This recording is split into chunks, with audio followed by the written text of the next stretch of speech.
am back! Well, that's not entirely true, but let me explain.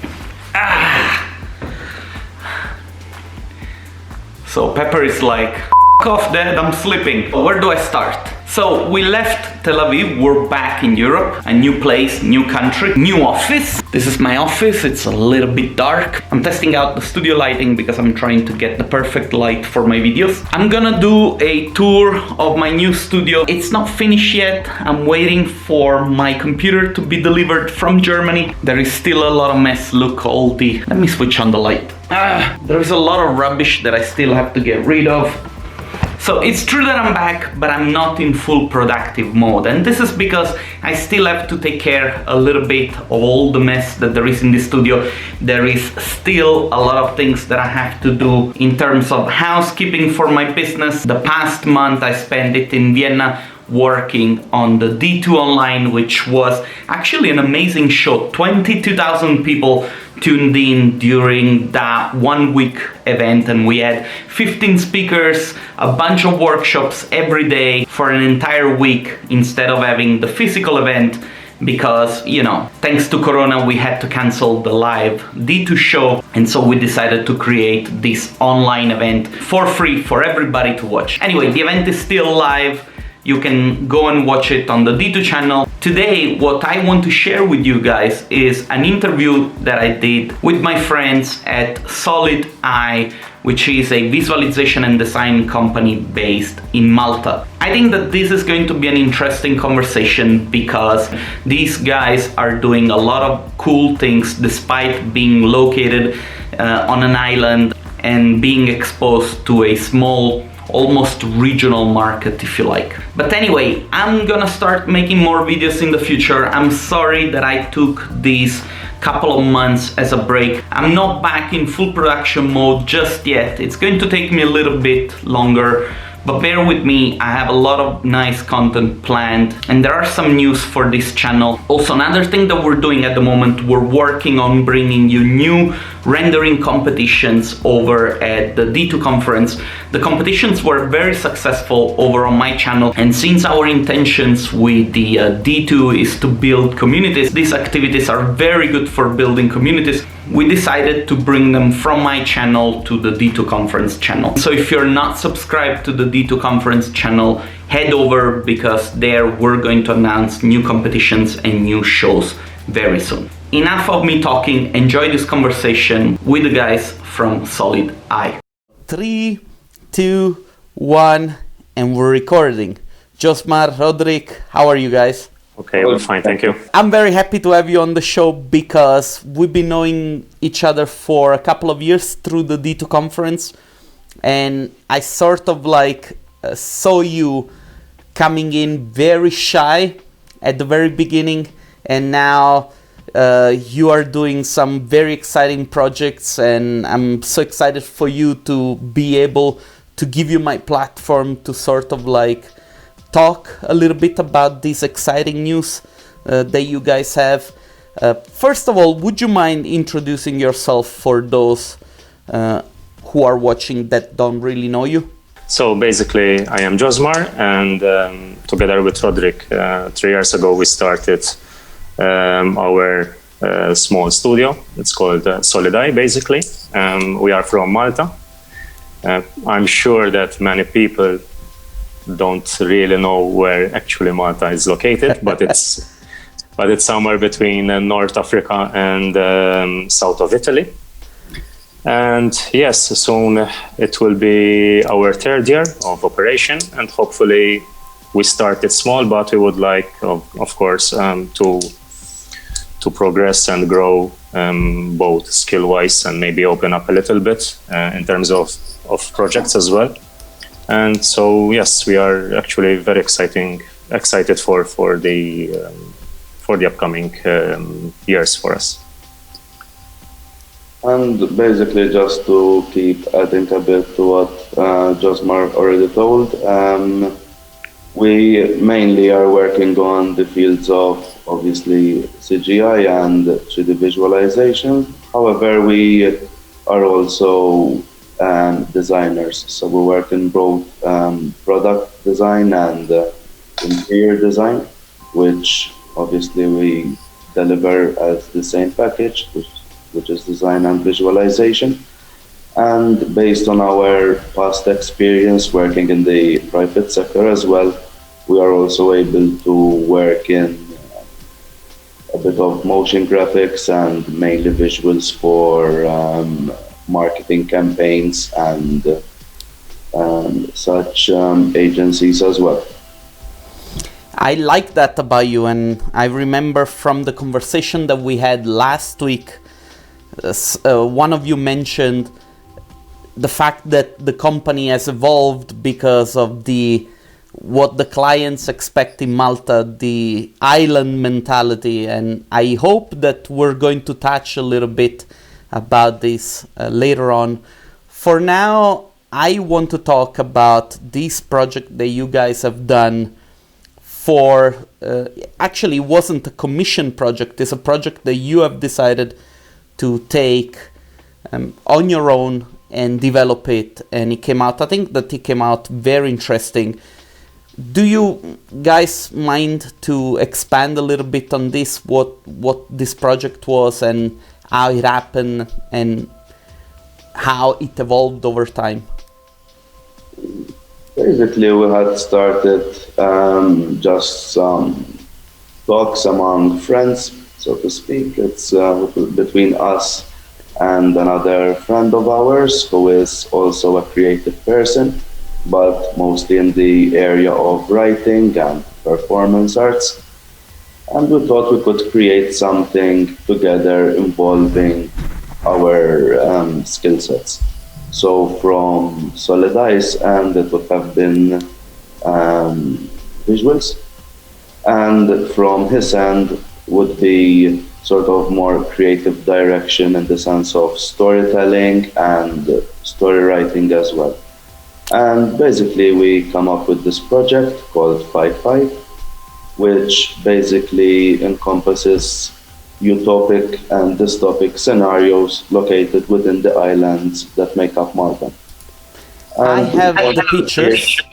Mhm. I'm just gonna show them so that when you speak about them, people have an idea of what they're looking at. And then I have some questions in relationship to some of the pictures that you guys have sent me. But first of all, let me ask you, for those who are watching from home, this is a project that you have taken on your own will, right? You decided to do it, and you decided to say, what can we do and how can we... Exactly. We decided the brief and we took it up till the end, basically. I'm scrolling through the images. Josmar, do you feel like adding something to what Roderick said? Basically, the idea came up actually because we always thought that the CG industry is somehow a saturated industry. So we would like maybe to do something a little bit different from what we are actually doing on a day-to-day, from a day-to-day. So we came up with this interesting project, which for me personally it was the first time to work on a speculative kind of scenarios, and I believe the end product was quite of a very good level, I believe. How long did it take you to come up with these 10 images? A couple of weeks, a couple of weeks. No, it was spread around from before December, so we started maybe end of November to do the site surveys together. We visited actually the 10 sites around the Maltese islands, and we finished at the end of May. So, it's around 4 or 5 good months actually of work. Okay. Now, to me, what is interesting is the fact that you and I got connected because of the ArchViz stuff, right? And you are Correct. Mainly a company that works in the field of ArchViz. And design as well. And design. Now, how do you go from ArchViz to something like this? And rather, why would you go from ArchViz to do a work of this type? Mainly just testing the waters, just trying out different things, try to create something that maybe hasn't been done as much, especially on a local level, and perhaps trying to push a bit slightly where we can go, and testing it step by step to see how far we can push it. Josmar, I see that you want to say something, no? No. Okay. Okay, and what were the repercussions of you guys doing this project? Because we talked a little bit about this, and you told me that this project actually got people talking about these places because not a lot of people knew that these places actually existed. We got quite positive feedback, mainly because some people, even local, I mean, the places exist, but perhaps they aren't so popular, some of them, or it's just, they exist, so you don't really notice their presence anymore. They're just part of the environment. And also we got some interesting feedback from abroad, saying, especially when people got to know that the location where these speculative images have been created from, there's a story behind it, so there was interest to actually visit the sites as well.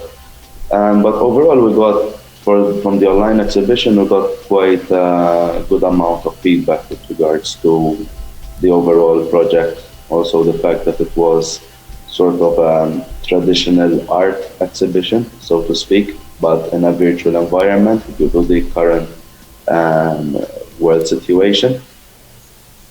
So yeah, overall we're happy, and we'll look forward to keep expanding on it and go on to the next steps as well. How do you approach a project, a speculative project? Meaning, usually you have a brief from a client, make the sky blue, the grass green. How do you approach a project that doesn't really have a brief like this? Well, it's actually pretty challenging because where we are usually working on pragmatic projects, so to keep everything realistic. In this case, it was pretty a good test for us. As Roderick mentioned, we were testing the waters. In my case, I started first by searching about the historical aspect of the sites.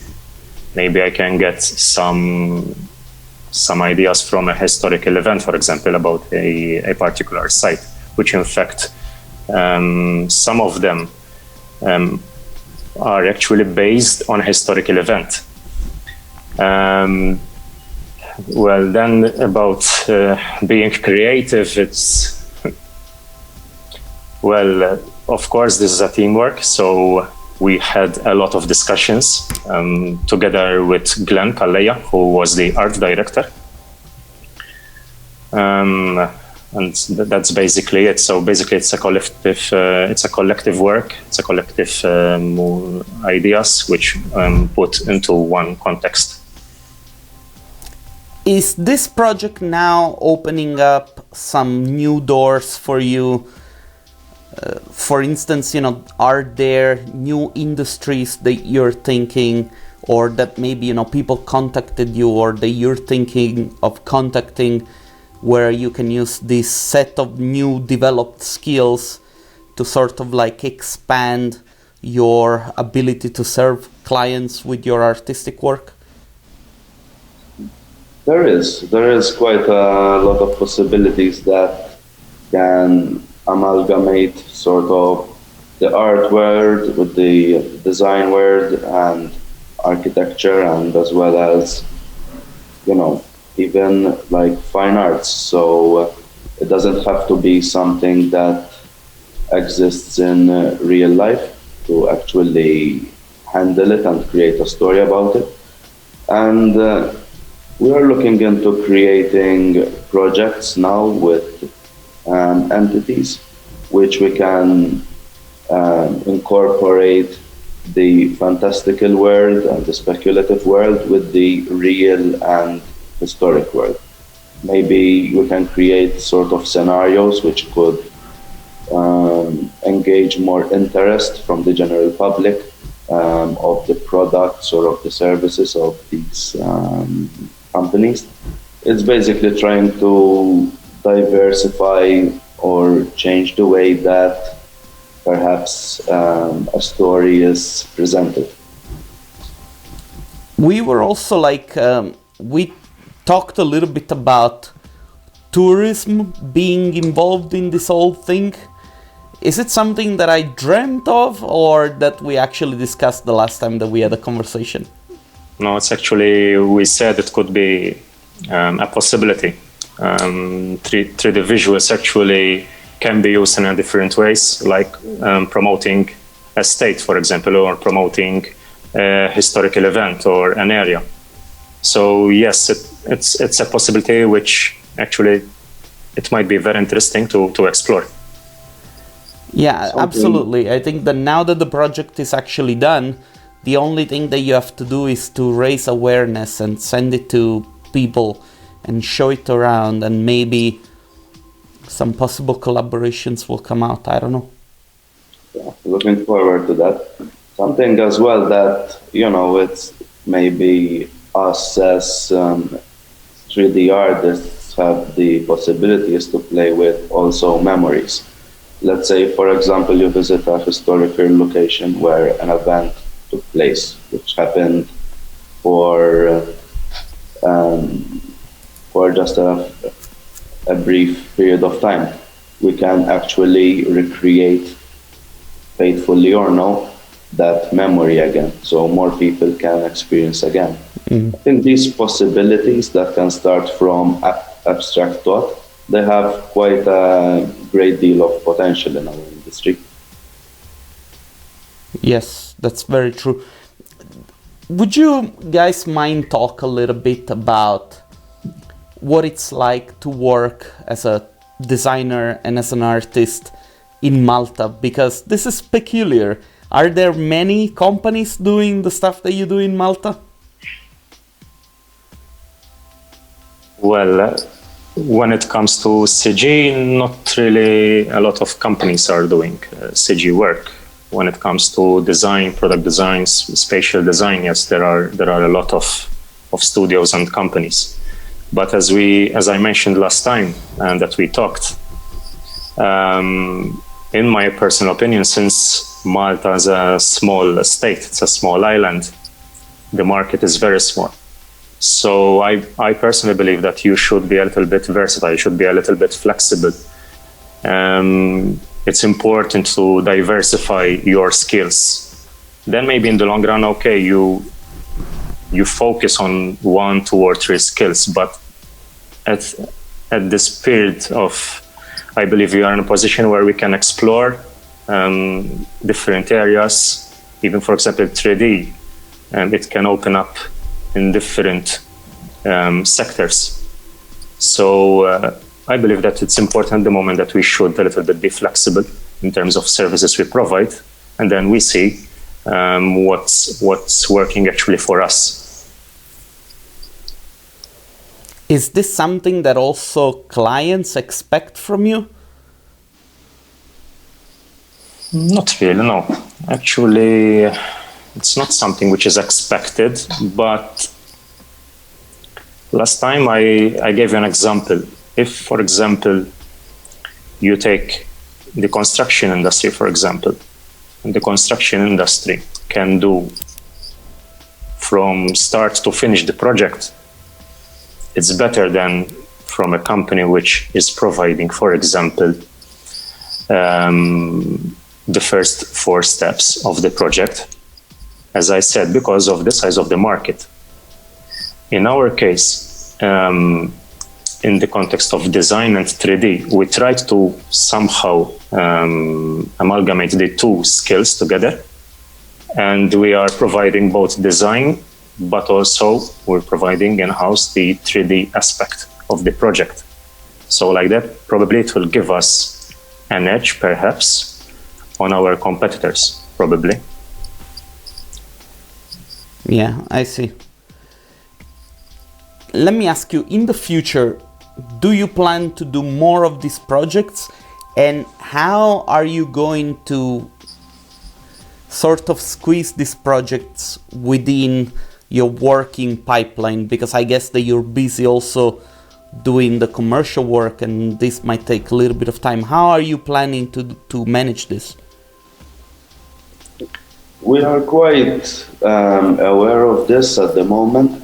However, we think that as time goes by, since this is quite Fife and similar projects will be quite organic in the way that obviously we would give priority to commercial and client work. However, in the future, we can see how we can also, us as a studio, divide roles to be able to keep and also improve our existing services, as well as add new ones and be able to diversify more in the other fields of the CG industry. Do you think of like getting clients also involved a little bit in your, so to say, research and development? Maybe trying out new things that could benefit them, and then, you know, in return on the long run, selling that service to your client? I think it would be very helpful because all feedback is good.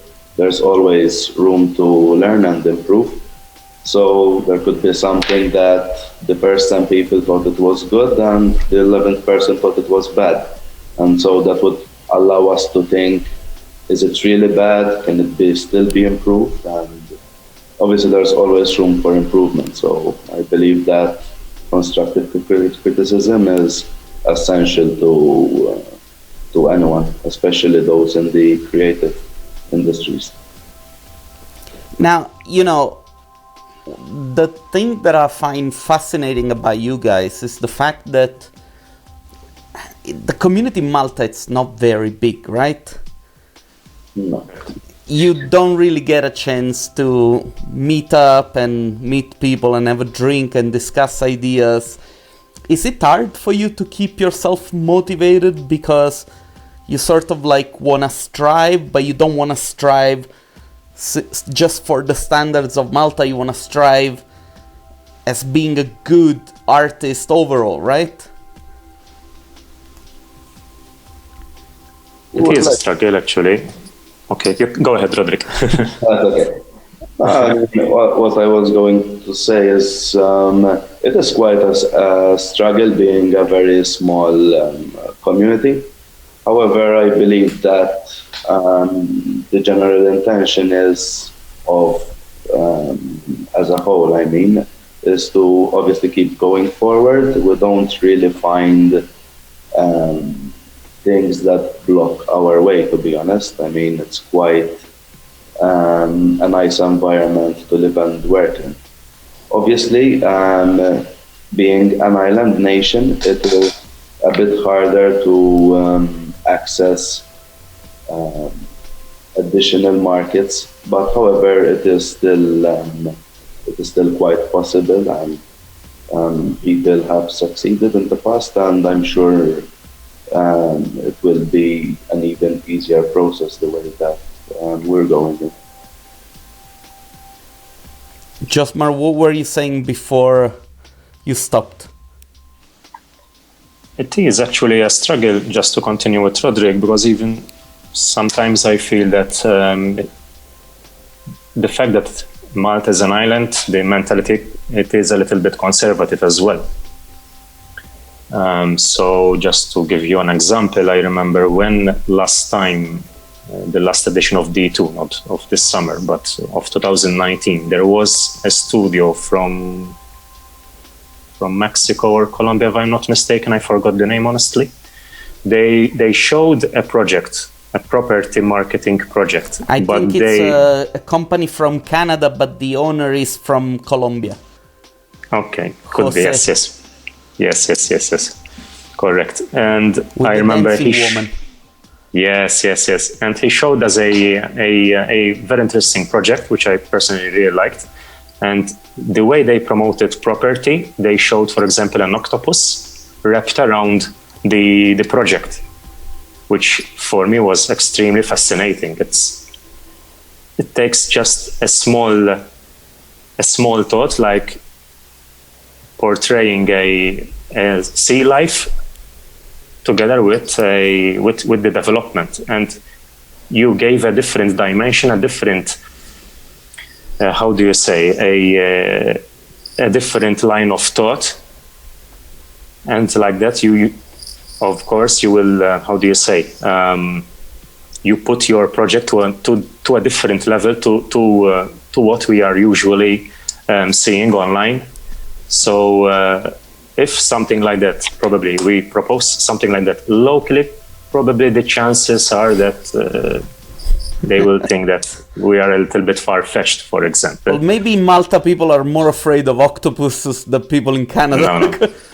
No. We are actually used to sea life, don't worry. Yeah, we are surrounded with it. So, in a nutshell, sometimes it can be difficult to be adventurous in your work as well. Yeah. But anyway, as you mentioned correctly, we are trying to reach different markets, as Roderick said as well. So we are trying to try to new things, the way we promote our work, and we see where we will be in a couple of years' time. Now, another reason why I was really looking forward to talk to you guys, it's because I have had in the past people from Malta, students and, guys that are trying to do their own thing, and probably you know each other also, which said to me that, the place it's very difficult, people don't want to pay the money that they're supposed to be paying. In a way, I do understand it, it's a very small market, everything is very competitive, but you guys have managed to find your way. And so, now knowing this, what could you recommend to those who are from Malta or who are from places which have these very peculiar conditions? They're very small markets, maybe isolated with their own language. I can give you an example. Israel, I would say probably very similar market because of their own language. It's isolated in the Middle East. What would you recommend to those who are maybe struggling and trying to find their way by trying to be successful with their creative business? Well, my personal suggestion would be never undercut your work. That's a very bad strategy, in my opinion. And if you believe actually in your skills, you should be extremely persistent in it and try to keep your standards. Otherwise, you'll just be heading in a tunnel with no end. Actually, if you just undercutting your work, you will never improve. So that's my number one actually advice. Never undercut your work, never. I completely agree with what Josmar had said right now, to always keep your standards, both as an entity or as an individual and with your work. Also, it's very important to always be honest. Honest in the work that you can produce, honest in your pricing, honest in terms of deadlines.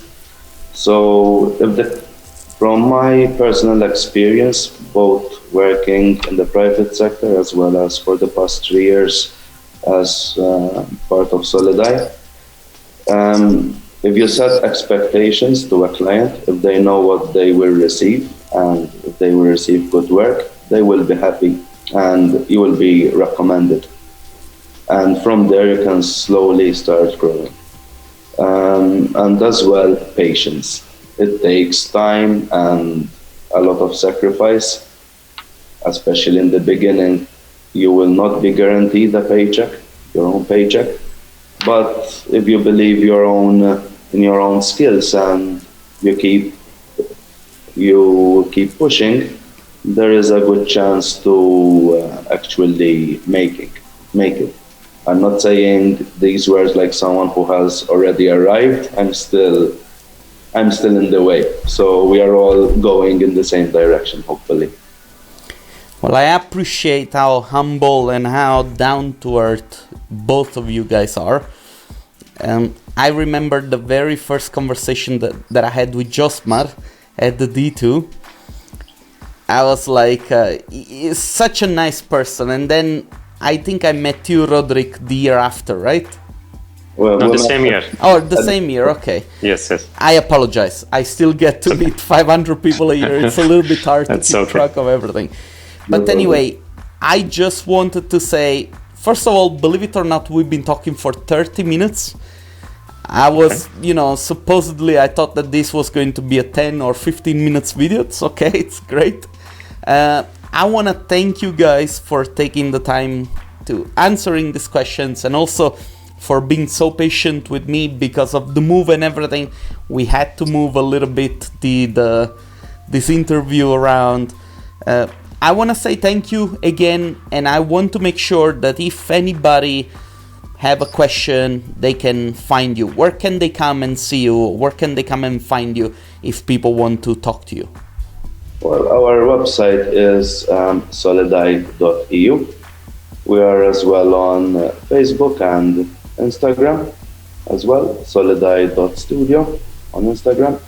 And we'll be very happy to have a chat and answer any questions that the viewers may have. And we would like also to thank you for this opportunity. My pleasure. Guys, don't go anywhere. I'm gonna stop the recording so that I can say goodbye to you one more time, okay? Okay. Thanks a lot for doing this. Thank you. Thank you.